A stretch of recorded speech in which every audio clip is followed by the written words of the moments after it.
भारत की खुफिया agency raw ने पुलवामा हमले का मास्टरमाइंड पाकिस्तान में मारा गया है। पाकिस्तान में आतंकी बुरहान हमजा की हत्या कर दी गई है। पाकिस्तान के मुजफ्फराबाद में मारा गया है बुरहान हमजा। सुना आपने ये raw. This seems to be a Dhurandhar moment in Pakistan. ठीक है, इसको टपका दिया गया और इसका नाम मैं आपको बता दूं। He was the mastermind and of course main recruiter, main everything of Pulwama. इसका नाम है हमजा बुरहान। क्या ख्याल है आपका, ये सब क्या है, कौन इसके पीछे है? रॉ के जो क्या कहते हैं वेल ट्रेंड, कौन है ये अननोन गनमैन? लोगों को टारगेट करते हैं, एसेसिनेट करते हैं। जो जिनको टारगेट किया गया दे आर मेंबर्स ऑफ और एक्स मेंबर्स ऑफ लश्कर तैयबा या हिजबुल मुजाहिदीन, क्योंकि वो कश्मीर के अंदर they were the main terrorist organisations as designated by India. तो उनके ऊपर यहाँ जो किलिंग्स हुई हैं they were targeted by for those reasons. हमें चपेट पड़ती है ना बाहर से, फिर हम चीखे मारते हैं, वो देखो उसने ये कर दिया, ये कर दिया। लेकिन बात सारी है कि ये आदमी जो था ये टेररिस्ट था। इसको अगर आप ये बताएंगे कि जी ये तो शहीद है, ये तो गाजी है, शहीद है, कि पता नहीं जिहादी है और ये तो बड़े नेक काम कर रहा था, तो मेरा ख्याल है इसी वजह से हम लोग FATF में गए। रॉ के अंदर ये डिस्कशन हुई कि अगर वो कर सकते हैं तो हम भी कर सकते हैं। CIA भी करती है, हर इंटेलिजेंस एजेंसी करती है आउटसाइड ऑपरेशंस, और तो हम क्यों ना करें? KGB भी। ये बात अच्छा है। मैं कहती हूँ कि भाई टारगेट किलिंग जो है ना वो सुसाइड बॉम्बिंग से बेटर होता है। लगता है कि ये अननोन गनमैन वाला आइडिया जो है ना वो ज्यादा बेटर है। पुलवामा का जो मेन बंदा है ये बेसिकली ही was the mastermind and of course main recruiter, main everything of Pulwama. इसका नाम है Hamza Burhan. As a matter of fact इसका एक अलग नाम भी है जिसका नाम है अर्जुमन गुलजार। ये बदपुरा में रहता था, पुलवामा का रहने वाला है एंड ये अल बदर जो ऑर्गेनाइजेशन है उसका चीफ भी माना जाता था। ये मारा गया है। 2 अननोन गनमैन आए, इस बाइक पे इसको ठोक के 4 गोलियों से मार के इसको चले गए। पीओ जगह के अंदर ये हुआ है। एग्जैक्ट एरिया लोकेशन पता करना थोड़ा मुश्किल है, लेकिन इंटरेस्टिंग चीज ये है कि इस बंदे को ठोक दिया गया है and he is not somebody who small, he is a very influential sort of a person जो लश्कर तैयबा के पूरे गेम के अंदर ये रहता है। एंड देखिए पुलवामा जो एक इंसिडेंट हुआ था उसके अंदर आपको समझ में आना चाहिए कि there was a huge game. ये बहुत बड़ा मास्टरमाइंड था एंड मुजफ्फराबाद के एरिया में इसको बोल रहे हैं मारा गया है, बट एग्जैक्टली एरिया कहाँ पर है इट्स वेरी डिफिकल्ट टू से। ये अल बदर का सेल्फ स्टाइल चीफ था, इसके काफी सारे कारनामे और ये सब चीजें हैं। As a matter of fact road side के ऊपर इसको मारा गया है and the interesting thing is वहां पर पुलिस सब लोग बैठी हुई है and everybody is kind of wondering एक मार्केट के बीच में इसको कोई ठोक के चले गया। It is very difficult to kind of से। एक लाल गाड़ी आई, उसके पीछे 2 बाइक वाले आए और 2 बाइक वालों ने गाड़ी के अंदर घुस के बेसिकली खिड़की में हाथ डाल के बहुत बुरी तरह से AK-47 से इसको भुना है and he was roasted after that, thrown on the street and उसकी गाड़ी वहीं की वहीं खड़ी रह गई। He has basically succumbed to his injuries। ये बहुत बड़ी खबर है, तो my congratulations to everybody involved in it. Recruitment Pulwama के लिए, प्लानिंग पुलवामा की, रेडिकलाइजेशन पुलवामा की और फैसिलिटेशन जो पूरा ये करता था, ना तक की पुलवामा बट और कहीं जगहों और कहीं ऑपरेशंस के बारे में भी। एक जेनरिक रिक्रूटर नहीं था, ये कोई एक लॉजिस्टिक्स वाला नहीं था, एक सीनियर कमांडर नहीं था। This guy was one of the actual operatives, one of the actual commanders. नहीं तो सर जो डेजिग्नेटेड टेररिस्ट हाफिज सईद हमने बिठा के रखा है, जो यहाँ पे उसामा बिन लादेन था, यहाँ पे मसूद अजहर, इस किस्म के लोग जो हमने बिठा के रखे हैं, अगर आप उसके ऊपर ही जाएं कि UN ने क्या कहा है तो फिर तो इन लोगों को भी हमें सजा दे देनी चाहिए प्रॉपर तरीके से, और या फिर भारत के हवाले कर देनी। तो खुद सर कौन सी सर हाउस अरेस्ट, वही जो मैं और आप पहले भी बात करते सर, हाउस अरेस्ट मतलब सर मजे उसके, तो ऐसा हाउस अरेस्ट तो सबको मिल जाए। हाई प्रोफाइल टारगेट को जिसको ऑलरेडी एक कार बॉम्ब में कत्ल करवाना चाहता था, वो हाई प्रोफाइल टारगेट है। आपको पता है कि उसके घर के करीब उन्होंने लाके गाड़ी खड़ी की। तो ऐसे टारगेट को, ऐसे बंदे को हुकूमत पाकिस्तान जो है वो सजा भी दे रही है। उसकी कोई पब्लिक अपेयरेंस नहीं है, वो अपने घर से कहीं बाहर नहीं है, कुछ नहीं है। तो मतलब आपको तो अप्रिशिएट करना चाहिए। आप देखें ना, घर के बाहर अगर कोई गाड़ी डेटोनेट करवा दे आके, ठीक है, आप क्या चाहती हैं ऐसे हम किसी पाकिस्तानी शहरी को? तो सर क्या करें सर, आरती उतारे उसकी, उसका हारपुल पहना है उस आदमी ने जो काम किए हैं, उस पे सजा तो मिल गई ना, सजा मिल। सर ये सजा नहीं है ना सर, बात वही है ना, सजा नहीं है ना। ये सजा तो तब होती जब वो प्रॉपर उसके ऊपर केस चल के उसको जेल में डाला जाता है। जैसे इमरान खान को जेल में डाला है, मतलब इमरान खान जेल में है लेकिन हाफिज सईद हाउस अरेस्ट है। मतलब ये बात मुझे हमेशा से अजीब लगती है कि एक ऐसा आदमी जिसने लोगों की जानें ली हैं, चाहे अपनी कंट्री में लियो, दूसरी कंट्री में लियो, उसको आपने हाउस अरेस्ट कर रखा है, मजे में रह रहा है वो, और जब दिल करता है बाहर निकल आता है। अक्सर उसकी फुटेजेस आती रहती हैं, इधर घूम रहा है उधर फिर रहा है। और अगर आप बात करते हैं इमरान खान की, तो इमरान खान तो टेररिस्ट नहीं है, इमरान खान तो प्राइम मिनिस्टर रह चुके हैं। तो इमरान खान जेल में पिछले 2 साल से, और उनको न जाने कौन कौन से केसेस भुगतने पड़ेंगे। मैं कोई इमरान खान की फैन नहीं हूँ, लेकिन मैं फिर भी कह रही हूँ कि इमरान खान जेल में जा सकते हैं, जुल्फिकार अली भुट्टो को फांसी लग सकती है, बेनजीर भुट्टो जेल में जा सकती है, मरियम नवाज, नवाज शरीफ, शहबाज शरीफ सब जेल में जा सकते हैं, लेकिन हाफिज सईद जेल में नहीं जाएगा। क्यों? मुझे इस बात का जवाब कोई दे दे। मैडम आप देखिए ना, बंदे को सजा है, बंदा घर में बेशक हाउस अरेस्ट है, जेल है ना, एक प्रॉपर अदालती प्रोसेस के तहत उसको सजा दी गई। आप मुझे ये बताएं, आप जो हाफिज सईद के घर के बाहर सुइसाइड वो कार बॉम्ब हुआ था, वो भारत ने जारी बातें करवाया था, तो अब मुझे ये बताएं कि आप पाकिस्तान की एजेंसियां ये कहती हैं ना, इंटेलिजेंस की रिपोर्ट्स ये कहती हैं वो बंदे भी पकड़े गए जो पेशावर से गाड़ी लेके आए, एक कराची से आया था, वो दुबई से आया था, वो सारा उन्होंने लिंक एस्टैब्लिश किया, उसकी सजाएं उन्होंने दी, उन बंदों को भी सजाएं हो गई हैं जिन्होंने वो गाड़ी डेटोनेट की थी। तो एक बंदे को जेल में डालने की बजाय उसको हाउस अरेस्ट किया एक जगह पे, फॉर एग्जांपल, मुझे बस एग्जैक्ट नहीं पता, लेकिन मैं जस्ट हाइपोथेटिकली बात कर रहा हूं ताकि उसको भारत टारगेट ना कर सके, लेकिन सजा कोर्ट से हो गई हुई है and nobody has an issue. America को कोई प्रॉब्लम नहीं है, जेल में डाले ना, जेल में डाले। भारत क्यों टारगेट ना कर सके? भारत वो जाके भारत में अपने लोग भिजवा के वहां पे लोगों को टारगेट कर दे, वो कोई बात नहीं, वो बड़ी इंसानियत दिखा रहा है, लेकिन उसको ऐसे बचाया जा रहा है जैसे वो कोई हमारा न्यूक्लियर साइंटिस्ट है जिसने कोई एटम बम बना के हमें दिया है। यानी कि हमारे यहाँ न्यूक्लियर साइंटिस्ट, यानी कि वो जो हमारे डॉक्टर कदीर खान थे वो भी हाउस अरेस्ट थे, मतलब उनमें और हाफिज सईद में कोई फर्क नहीं है, दोनों हाउस अरेस्ट है सारी जिंदगी। वो बेचारे भी हाउस अरेस्ट थे और बड़े सालों से हाउस अरेस्ट थे, मुशर्रफ के जमाने से, उनको कभी निकाला ही नहीं गया। वो उसके बाद उनके ECL में भी उनका नाम था कि वो कहीं ट्रेवल नहीं कर सकते। इसका तो मतलब है कि हमारे nuclear scientist doctor Qadeer Khan और हाफिज सईद में कोई फर्क नहीं, दोनों के नाम ECL में, दोनों हाउस अरेस्ट रहे, एक इस दुनिया से चले गए और ये भी इसी तरीके से घर में बैठ के चला जाएगा। लेकिन वो टेररिस्ट तो नहीं थे ना, ये तो टेररिस्ट है और डेजिग्नेटेड टेररिस्ट है, UN वालों ने लिख रखा है। तो अभी जब गए थे हमारे फील्ड मार्शल साहब लंच पे, तो उन्हें कहना चाहिए था ट्रम्प से कि भाई हम तो इतने अच्छे लोग हैं, आप तो हमारी तारीफें करते नहीं थकते, तो जरा इसका नाम निकाल दीजिए डेजिग्नेटेड टेररिस्ट में से, इसको बता दीजिए कि बहुत शरीफ आदमी है, हमने तो वैसे ही हाउस अरेस्ट कर रखा है जैसे कदीर खान को हाउस अरेस्ट किया हुआ था। दोनों में कोई फर्क नहीं है, एक साइंटिस्ट है, दूसरा भी साइंटिस्ट है, लेकिन और तरह का साइंटिस्ट है, लोगों को उड़ाता है, ये मिसाइल उड़ाते हैं, ये लोगों को उड़ाता है। मैं तो सर बिल्कुल डिफेंड करने के लिए हाफिज सईद को तैयार नहीं हूँ किसी भी जगह पे। मैं भी डिफेंड थोड़ी कर रहा हूँ उसको, लेकिन मैं तो सिर्फ इतना कह रहा हूँ कि ड्यू प्रोसेस जो है वो मैडम सर ये कौन सा प्रोसेस है सर? नहीं हो चुका प्रोसेस, आपने उसको बचाया है, आपने उसको छुपाया है, आप उसको सजा नहीं होने दे रहे हैं। ये कौन सी सजा है कि वो अपने घर में रह रहा है, वहाँ पे AC लगे हुए हैं, टीवी चल रहा है, फोन रखा है, जो मर्जी खा रहा है? सजाएं ऐसी होती है? इस तरह की सजाएं लोगों को दी जाती है? यह सजा वो होती है जो लोगों को जेल में डाला जाता है। अगर कोई जरा सा चोरी चकारी करता हुआ कुछ पकड़ा जाए, उन लोगों को जो जेल में रखा जाता है, जेलें वो होती है या ये कौन सी जेल है? अपने घर में बैठे हुए मानना ही नहीं है, मैं क्या करूं? देखें, लेकिन हमारा तेल निकला है तो गॉड से हमसे सर पब्लिक का तेल निकला है। अगर डोनाल्ड ट्रम्प साहब को पता ना हो तो मैं बताना चाहूंगी कि पब्लिक का तेल निकला है। मैं आपको बताऊं, हमारा तेल निकला है, हमसे बचें। हम जो है ना वो कुछ भी कर सकते हैं इस वक्त, ठीक है? तो सर अब तो अब ऊँटों पे घूमेंगे अभी भी हैया हैया करते हुए, क्योंकि अब तो हम गल्फ को भी लिफ्ट नहीं कराएंगे। MBS जो है, MBS आएगा, तेल लेना है।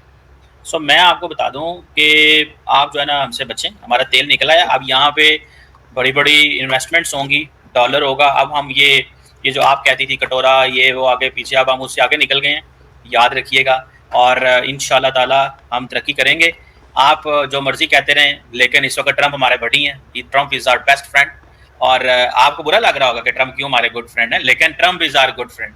तो ट्रंप ने खुद कहा है द ग्रेट पाकिस्तान, और उन्होंने कहा कि पाकिस्तान ने जहाज भी गिरा दिए। ट्रंप ने सारी बातें जो है ना वो कर दी। अब देखें मैडम, एक बात तो माने, आपको ये मैंने मनवानी है आपसे, बाकी तो मेरी नहीं मानती आप। इस बात को माने कि जब से ऑपरेशन सिंदूर हुआ है, मोदी साहब की इंडिया में सख्ती आ गई है। हमारे यहाँ पे कोई सवाल नहीं कर रहा, लेकिन ऑपोजिशन ने मोदी साहब को पकड़ा हुआ है। ये बात मानती है कि नहीं मानती? क्योंकि सर हमारे यहाँ सवाल करने वाले को ठा लिया जाता है, उनके सवाल करने वाले को उठाया नहीं जाता। अभी आप देखिए 58 लोगों को, PTI के लीडर्स को आपने 10-10 साल की सजा दी है। किस लिए? जी 9th में, जैसे 9th में ना हो गया पता नहीं, लेकिन सर हमारे यहाँ सवाल करने वाले को उठा लेते सर, इसलिए उनके उठाते नहीं ना। देखें, नहीं पार्लियामेंट के अंदर तो देखें बहस तो हो सकती थी, बहुत कुछ हो सकता था, लेकिन लोगों ने ये माना है कि पाकिस्तान इंडिया के अंदर, और नरेंद्र मोदी साहब को भी 3 महीने लगे पार्लियामेंट में बहस करते करते, उन्होंने भी कोई इतनी आसानी से बहस नहीं की। ऑपोजिशन ने शोर डाला तो पार्लियामेंट में। अब तो वो देखें ना, मजे की बात मैडम, आप मानेंगी तो नहीं आप, क्योंकि आपने नहीं मानना मुझे पता है। इंडिया के पार्लियामेंटेरियन कहते हैं कि जहाज गिरे, मोदी साहब कहते हैं हमारा शीशा भी नहीं टूटा। वो एक पार्लियामेंटेरियन था, पता नहीं क्या, सिंह साहब कांग्रेस का, वो कहता है मैं जहाज की तस्वीर ले आया हूँ, ये देखो ये तुम्हारा जहाज है, ये उसका नंबर है। वो कहते हैं हमारा कुछ नहीं हुआ। चले मैडम, आपने तो नहीं मानना तो कोई बात नहीं। सर मानना सर, गिर गए होंगे जहाज, हो सकता है गिरे हो, डेफिनेटली गिर गए होंगे, लेकिन प्रॉब्लम ये है कि वो फिर खरीद लेंगे, वो भी पैसा देकर। सर हमारे गिरे तो हमें फिर मुसीबत पड़ेगी। मैडम एक बात बताएं, इंडिया ने 2000 में जहाज खरीदे, 2021 में राफेल लिए, तो हमने भी लिए और मुकाबला किया कि नहीं किया? सर अच्छा किया, लेकिन सर उसके बाद जो है सर फील्ड पे तो कोई लड़ाई हुई नहीं थी, जैसे मैंने कहा, और फील्ड मार्शल फिर भी बन गए। नहीं होती, पूरी बात आपने नहीं माननी होती, मैं आपको मनवा के रहूंगा आज नहीं तो कल। उनका कहना है कि भाई ये तो शहीद हो गया और ये तो बेचारा बड़ा काम कर रहा था, ये तो कहना चाहिए जिहादी था और जिहाद कर रहा था और कश्मीर के लिए जिहाद कर रहा था। मैंने बल्कि सबको जाके लिखा भी, सर कुछ शर्म कर लिया सर, मतलब एक टेररिस्ट को आप हीरो बना रहे। तो खैर उन्होंने जवाब तो मुझे देना जरूरी नहीं समझा, लेकिन मेरा ख्याल है कि हमारे यहाँ तो हमेशा से टेररिस्ट को हीरो बनाया जाता है। और जो ये कहते हैं ना कि जी टेररिस्ट है जी, उसका कोई मजहब नहीं है, हमारे यहाँ फौरन ये कह दिया जाता है। हमारे पॉलिटिशियन उठेंगे और अगर कहीं कुछ अटैक हो गया है, कोई बात हो गई है, तो कहेंगे जी टेररिस्ट का कोई मजहब नहीं होता। अगर टेररिस्ट का मजहब नहीं होता, फॉर एग्जाम्पल आप जाइए किसी जगह पर, वहां पे 3 आदमी खड़े हो, उनमें से एक बोलेगा ओम, आप आराम से खड़े रहेंगे, मैं भी नहीं उधर आराम सुकून से खड़ी रहूंगी, कोई शॉपिंग कर रही हूँ करती रहूंगी। कोई और खड़ा होगा, वो कहेगा ओ माय गॉड, तब भी कोई कुछ नहीं करेगा। लेकिन अगर सिर्फ एक बंदा उठकर ये कह देगा ना कि जी आप जानते क्या कहेगा, है ना, ठीक है। तो अब मैं यहाँ बोलना नहीं चाह रही, लेकिन सारे मेरे पीछे पड़ जाएंगे। लेकिन खैर अगर उसने एक बार भी अल्लाह अकबर कह दिया, उसके बाद तो मैं भी सर पे पाँव रख के भाग जाऊंगी वहां से, ये पता नहीं क्या होने वाला है। तो ये तो हमने इंप्रेशन बना दिया। अब ये और बात है कि अब हम कहें नहीं जी सारे मुसलमान ऐसे नहीं होते, सब लोग ऐसे नहीं होते। मैं खुद मुसलमान हूँ, लेकिन मेरा तो कोई प्रोग्राम नहीं है कहीं जाके फटने फुटने का। लेकिन बात सारी है कि ये आदमी जो था ये टेररिस्ट था। इसको अगर आप ये बताएंगे कि जी ये तो शहीद है, ये तो गाजी है, शहीद है, कि पता नहीं जिहादी है और ये तो बड़े नेक काम कर रहा था, तो मेरा ख्याल है इसी वजह से हम लोग FATF में गए। और FATF में हम इस वजह से नहीं गए कि जी हमें भारत ने कह दिया कि FATF में, भारत ने भी तो कोई सबूत तो दिए होंगे, और अगर नहीं दिए तो अब ये सारी हरकतें जो हम करते हैं वो क्या है। दूसरी तरफ हमें ये भी लगता है कि जी हम जिस तरह से लोगों को पनाह देते हैं, जिस तरह से इनको रखते हैं, और उसके बाद कहते हैं कि जी हमारे यहाँ तो कोई जिहादी कैंप है ही नहीं, पता नहीं भारत ने क्यों अटैक कर दिया। लेकिन हाँ ये बात अच्छा है, मैं कहती हूँ कि भाई टारगेट किलिंग जो है ना वो सुसाइड बॉम्बिंग से बेटर होती है, इसलिए कि आपको पता होता है कि आपने किसको मारना है। आप जाइए मारिए, उसके चक्कर में जो है वो बेगुनाह लोग तो ना मारे जाएं। तो उसके बजाय मुझे लगता है कि ये अननोन गनमैन वाला आइडिया जो है ना वो ज्यादा बेटर है। लेकिन खैर अब कहा यही जा रहा है कि जी वो अननोन गनमैन आया और उसके बाद गायब हो गया, और अब पता नहीं लग रहा कहाँ है, और सब यकीनन भारत की तरफ इशारा कर रहे होंगे कि जी भारत ने कहा था तो भारत ही कर रहा है। तो भाई ये काम तो आपको खुद कर लेना चाहिए था, भारत को क्यों आप जहमत दे रहे हैं।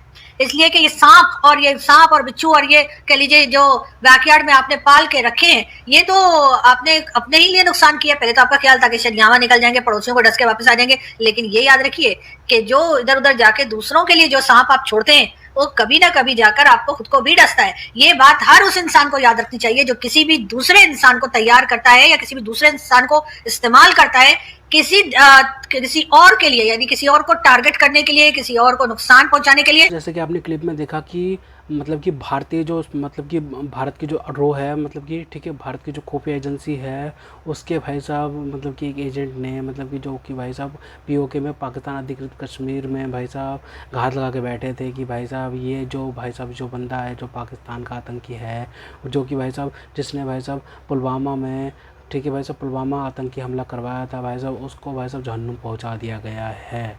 ठीक है भाई साहब, मतलब कि अभी ये मतलब कि बिल्कुल ताज़ी एकदम खबर है, कल ही की बात है कि भाई साहब मतलब कि भाई मतलब कि दो से तीन मतलब कि भाई क्या बोलते हैं बाइक सवार बंदों ने और भाई साहब धो करके भाई साहब इसको निपटा दिया गया है। और इसका नाम था बुरहान हमज़ा, जो कि भाई साहब मास्टरमाइंड था पुलवामा हमले का। भाई साहब इसको भाई साहब जहन्नुम पहुंचा दिया गया। ये बहुत अच्छी खबर है भाई। धुरंधर स्टाइल धुरंधर एनकाउंटर तो नहीं कहेंगे इसको, तो भाई साहब एसेसिनेशन कहेंगे, ठीक है भाई, क्योंकि भाई साहब धुरंधर स्टाइल भाई साहब मतलब कि भाई साहब ये काम हुआ है, क्योंकि भाई साहब धुरंधर का जलवा जो है पूरी दुनिया में भाई साहब फैला हुआ है, ना कि हिंदुस्तान ना तो पाकिस्तान, भाई साहब पूरी दुनिया में। ठीक है भाई साहब, अभी जो पाकिस्तान में मतलब कि धुरंधर रिलीज़ हुई है ना, जो मतलब कि भाई धुरंधर मतलब कि नेटफ्लिक्स जो है ना, नेटफ्लिक्स में भारत को छोड़ के पूरी दुनिया में नेटफ्लिक्स में धुरंधर द रिवेंज रोहन अंधेका वाली मूवी रिलीज़ हुई है। ठीक है भाई साहब, OTT पे आई है अभी, क्योंकि सिनेमा में लगी पड़ी थी, पर OTT पे आई है और धुरंधर द रिवेंज। ठीक है, तो उसमें क्या है ना, मतलब कि भारत में तो हॉटस्टार पर रिलीज़ होगी, लेकिन भाई नेटफ्लिक्स पे भाई साहब पूरी दुनिया में रिलीज़ होगी, पाकिस्तान में भी। और पाकिस्तान में ट्रेंड कर रही है नंबर 1 पे पाकिस्तान में ये धुरंधर मूवी। ठीक है भाई साहब, ये धुरंधर फिल्म भाई साहब पाकिस्तानी पागल हो गए हैं भाई साहब, पाकिस्तानी मतलब कि भाई साहब इतनी मूवी देख मतलब कि ये धुरंधर फिल्म जो है ना पाकिस्तान में भाई साहब देखी जा रही है भाई साहब, तगड़ी देखी जा रही है। और मतलब कि पाकिस्तानियों को ये नहीं है कि भाई साहब इसमें क्या दिखाया जा रहा है, उनको एंजॉय कर रहे हैं भाई साहब। क्या बोलते हैं संजय दत्त जी की एक्टिंग, अर्जुन रामपाल की, और क्या बोलते हैं आर माधवन की, और क्या बोलते हैं रणवीर सिंह की एक्टिंग, ठीक है भाई, और भाई अक्षय खन्ना की एक्टिंग भाई साहब इसमें मतलब कि पीक पे है, एकदम पीक पे, ठीक है भाई साहब। खैर हम तो आप मूवी की बात कर लेंगे, लेकिन हम बात करनी है भाई साहब ये बुरहान हमजा था भाई साहब, ठीक है। यही था पुलवामा हमले का मास्टरमाइंड, जिसको भाई साहब असैसिनेट कर दिया गया है। और भाई साहब हमने देखा है भाई साहब कितने आतंकी हैं जो कि भाई साहब भारत में मतलब कि जिन्होंने आतंकी गतिविधियों में शामिल रहे हैं, उनको भाई साहब जहन्नुम पहुँचाने में भाई साहब अब ये जो रोक एजेंट्स हैं ना भाई साहब धुरंधर स्टाइल में एनकाउंटर करते हैं। अब भारत जो है ना भाई साहब घर में घुसकर मारता है भाई साहब, साफ बात ये है, घर में घुसकर मारेंगे, साफ बात है भाई, ठीक है ना भाई साहब। नया हिंदुस्तान है, ये घर में घुसेगा भी और मारेगा भी, ठीक है भाई। आपको पता होगा कि भाई उरी मूवी जो रिलीज़ हुई थी 2019 में भाई साहब, वो कितनी बड़ी ब्लॉकबस्टर हुई थी भाई साहब। आदित्य धर इसके डायरेक्टर हैं जिन्होंने मतलब कि मूवी लिखी भी है, डायरेक्ट भी करी है, प्रोड्यूस भी करी उरी, ठीक है भाई साहब। और ये जो क्या बोलते हैं धुरंधर आई है, ये भी भाई साहब डायरेक्टर ही है, ठीक है, प्रोड्यूस करी है और लिखी भी है, ठीक है भाई साहब। तो आदित्य धर जो है भाई साहब, जो कश्मीरी पंडित हैं भाई साहब, ठीक है भाई साहब, वो जानते हैं कि भाई साहब भारत को कितना दर्द दिया है पाकिस्तान ने। तो भाई साहब अब ये जो ठीक है भाई साहब, अब जो ये दौर आ गया, भारत नया हिंदुस्तान बन गया है भाई साहब, नया हिंदुस्तान है, घर में घुसता भी है मारता भी है। प्रधानमंत्री नरेंद्र मोदी जी के नेतृत्व में भाई साहब पाकिस्तान को मतलब कि सबक सिखाया जा रहा है, बिल्कुल भाई साहब। अगर पाकिस्तान अगर ये सोचता है ना कि भाई भारत में हम आतंकी हमले करवा देंगे, ये करवा देंगे, वो करवा देंगे, लेकिन भाई कुछ नहीं करवा पाएंगे, क्योंकि भाई साहब नरेंद्र मोदी जी की सरकार इसमें भारत में है।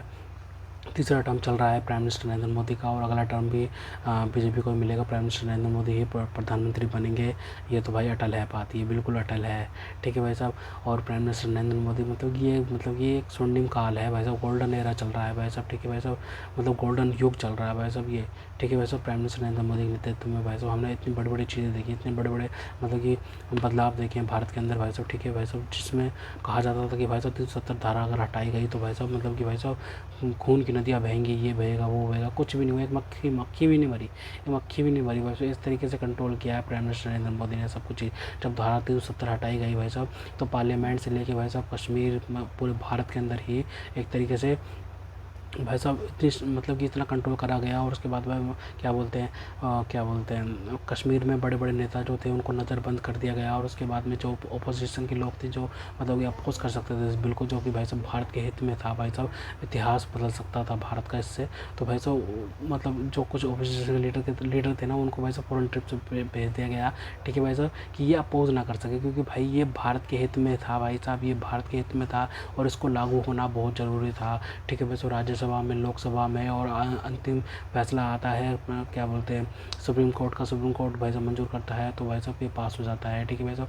तो भाई ये पास करा गया 370 धारा, और भाई साहब भारत के लिए भाई साहब ये मतलब कि 370 धारा हटते ही भाई साहब भारत के लिए बहुत बड़ी खुशखबरी आई कि भाई कश्मीर से आतंकवाद एकदम समाप्त हो चुका है, बिल्कुल समाप्त हो चुका है। फिर उसके बाद ये घटना हुई पुलवामा जैसी, लेकिन भाई साहब इस बार भारत ने अति कर दी भाई साहब पाकिस्तान ने, अब अति कर दी पाकिस्तान ने भाई साहब, ठीक है। वैसे इसलिए भारत ने भाई साहब ऑपरेशन सिंदूर चलाया, और ऑपरेशन सिंदूर भाई अभी तक स्टैंड बाय पे है। भारत की देखो, भारत की कितनी तगड़ी स्ट्रैटेजी थी भाई साहब, पाकिस्तान में घुसकर भाई साहब मतलब कि क्या बोलते हैं आतंकियों के जो ठिकाने थे उनको तबाह किया। उसके बाद भारतीय एयरफोर्स वापस भी आ गई। तो भाई साहब कितनी सटीक प्लानिंग थी, इतनी जल्दी मतलब कि 15-20 दिनों के अंदर ही इतनी तगड़ी प्लानिंग करना भाई साहब, उसको इम्प्लीमेंट करके वापस भी आना, तो भाई कितनी बड़ी बात है भारतीय सेना के लिए। इससे पता चलता है कि भारतीय सेना कितनी प्रोफेशनल सेना है, ठीक है भाई साहब, कितने प्रोफेशनली काम करती है भारतीय आर्मी। तो भाई सल्यूट है भारतीय आर्मी को भाई, कि मतलब कि भाई इतने तगड़े तरीके से मतलब कि ये चलाया भी, ऑपरेशन भी चलाया। उसके बाद भाई भारत में अभी ये स्टैंड बाय पर भी है ये ऑपरेशन, ठीक है वैसे। अगर पाकिस्तान ने कोई भी हिमाकत करी तो पाकिस्तान को सबक सिखाया जाएगा अच्छे तरीके से। तो दोस्तों अगर आपको हमारी वीडियो पसंद आई तो हमसे व्हाट्सएप पर जरूर शेयर कीजिएगा, साथ साथ चैनल को सब्सक्राइब करके हमारा मनोबल जरूर बढ़ेगा, ताकि हम आपके लिए ऐसे ही मनोरंजन वीडियोस बनाते रहें। तो कैसे मिलते हैं आपसे अगली वीडियो में, तब तक के लिए जय हिंद।